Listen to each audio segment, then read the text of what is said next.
All right, this is Mr. Warwick, and I'm going to go over a couple of things here for you for the day that I am gone. Should be out the 22nd, Wednesday. So this is what we were doing the day before. We pay attention to where the intersection is. If it's outside the circle like this, then we're going to take this arc here, subtract this smaller arc, and then divide by 2. So this is going to be 94 minus 32, which should be 62.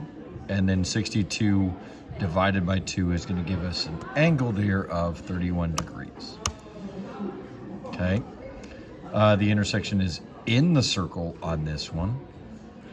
So they're giving us this arc and this arc.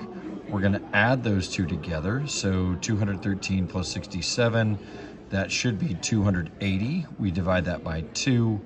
And that's going to give us 140 degrees for this one. So if it's inside the circle, we add them and divide by 2. If it's outside the circle, we subtract them and divide by 2. The only other thing that we do, and it gives me one of them immediately. Nice. This tells us that arc UI, this one here, arc UI right here, this one, the short one, always go the shortest distance unless it tells you to go through the other point. So if this is 118, we're going to just divide that arc by 2. 118 divided by 2 is going to be 59. Okay, so that was the stuff that you should have completed on Tuesday. Then for Wednesday, the second part is more of the same.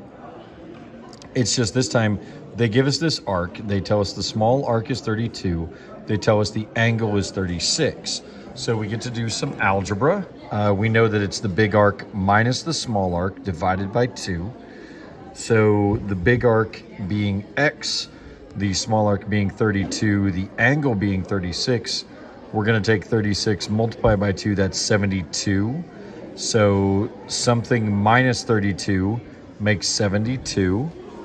So we take 72 and add 32, that should be 104. So if we put that in, that'd be 104 minus 32, and then divided by 2, which should give us 36. Okay, and it's mostly going to be stuff like this. This one, you know, it'll tell you we have FLX, that's my angle, it's 104. Find LKF. If we go from the angle to the arc, we double it, so that should be 208. And hopefully that's enough examples to kind of get you to going on with. Remember, when we're looking at this as far as what we're supposed to do, all of the setup is right here on the last, well, next to last slide. If we have the intersection on the circle, so we have an inscribed angle or we have a secant and a tangent line, it's half the arc. If we have the intersection in the circle, then we're going to take those two arcs, add them together, divide by 2. That's going to give us that angle there in the middle. And if we have the intersection outside the circle, we're going to take the two arcs, we're going to subtract them, and then divide by 2. So just make sure you're paying attention to where your intersection is. You know, are you on the circle? Are you in the circle? Are you outside the circle? And that's going to let us know what it is that we need to do. This is another one here. It gives us this big arc of 143. It tells us that this angle is 97.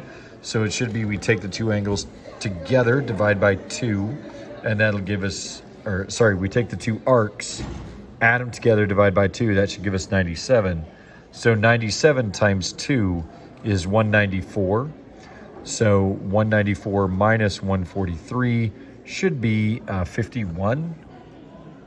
So we come down here, we put in 51, and sure enough, that's our correct answer. So just make sure you're going through, you're paying attention, you're doing the math right, and that should be all you have for today.